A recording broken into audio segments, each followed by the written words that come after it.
балдар ошо чекте туруп сизди бизди коргойбуз деп отуруп ошо жерлерде курман болуп кетишти. Кудай Таала өзүнүн рахматын алсын, ата-энелерине, бир туугандарына, кички балдары калды ошо жигиттердин. Ошолордун келечегин Кудай Таала берген болсун. Бирок урматтуу бир тууган, жүрөгүбүздө намыс, жүрөгүбүздө иман бар.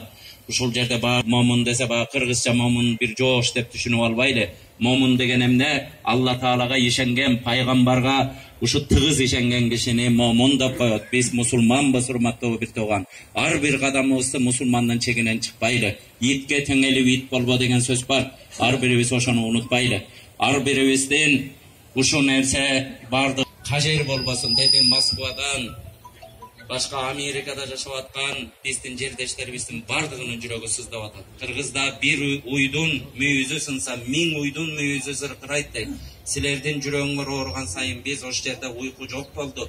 Урматтуу бир тууган, ушул жанынан барып көрүп келеличи. Ошол жерде ыйлап аткандарды жанынан барып көз жашын ачыйлычы деп бул жерде аалымдардын баары келип атат. Муну туура түшүнгүлө, Кудай Таалага дуа тилек кылалы. Башыбызды өйдө көтөрөлү, урматтуу бир туугандар. Мүңкүрөбөйлү, мындан да кыйын күндөрдү биздин кыргыз эли башыбыздан өткөргөнбүз. Ачарчылык күндөр өткөн.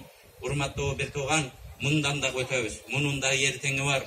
Иншалла ушул учурларда бир туунун астына биригип атабыз. Мамлекет башчыга дуа кылгыла. Мазлумдардын дуасы мүмкүн силерди ушул жерде туруп дуаңарды Алла Таала кабыл кылып атканды. Мамлекет башчыбызга дуа кылгыла, кайрат күч берип турсун. Ошо жанында тегерегиндеги бүтүн жан жоокерлердин бардыгына кайрат, элдин күйүүтүн жүрөгүнө салсын деп. Чекте турган аскерлерибиз, ар бирибиздин балдарыбыз турат, чолпондой балдар, 19-20 жашар балдар. Ошолорду карап туруп кыргыз эли ыйлап атат ошол учурда. Көрдүңүздөр. Урматтуу бир тууган, ар бирибиздин бир уч топурагыбыз болсо дагы биз үчүн улуу, ушуну унутпайлы. Эч убакытта бул учурларда мүңкүрөбөйлү, бардыгыбыз башыбызды көтөрөлү. Илгери бир каракчы ушинтип жол тонойт экен, урматтуу бир туугандар. Биздин китептерибизде ушундай келет.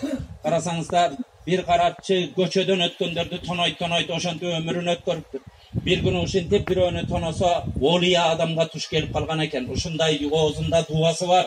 Дуасы кабыл боло турган бир олия адамга ушинтип карап туруп, эй, бактысыз, энең ушун үчүн төрөдү беле сени, энең адамдарды тоно деп төрөдү беле дегенде, ошол сөз каракчыга таасир берип, ошол жерде ыйлап чөгөлөп, баягы олия адамды мага дуа бериңиз, мен кантсем оңолом ушул жолдон дегенде, сен ушул тообаңды кыл, ибадатыңды кыл деп туруп, анан тообамды качан кабыл болгонун кантип сезсем сайып кой, ушул чырпыкты сугара бер.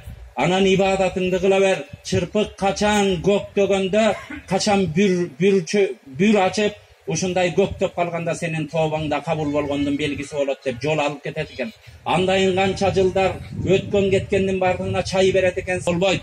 Менде бир антым бар. Бир да кишинин аныбыз тийгизбей. Антип туруп баягы аттын үстүндөгү киши камчы менен урбийсе, баягы ачуусу келип, байкабастан бир нерсени ыргытып алса, баягы киши өлүп жерге түшүптүр. Ошондо ушунча жыл ибадат, каракчылык кылдым. Андайын олияга жолуктум, колума чырпык берип кетти эле, ал бүрдөбөй атат. Дагы эми кайра киши өлтүрүп алдым деп ушинтип армандап, баягы кишинин жанына барса, ушу чөнтөгүнөн бир кагаз түшкөн экен. Кагазды ачып караса, ал кишиндай саткын турбайбы деп карап эле, карап бүчүрдү, баягы көчөттү караса, көчөт ушинтип бүрдөп калган экен. Урматтуу бир тууган, мекен деген ушундай, олиялар китептерде ушуну жазат. Мекен деген ушундай ыйык. Биз бирөөнүн мекенине көз арткан жерибиз жок. Тынч жаткан элин барып басып алып аткан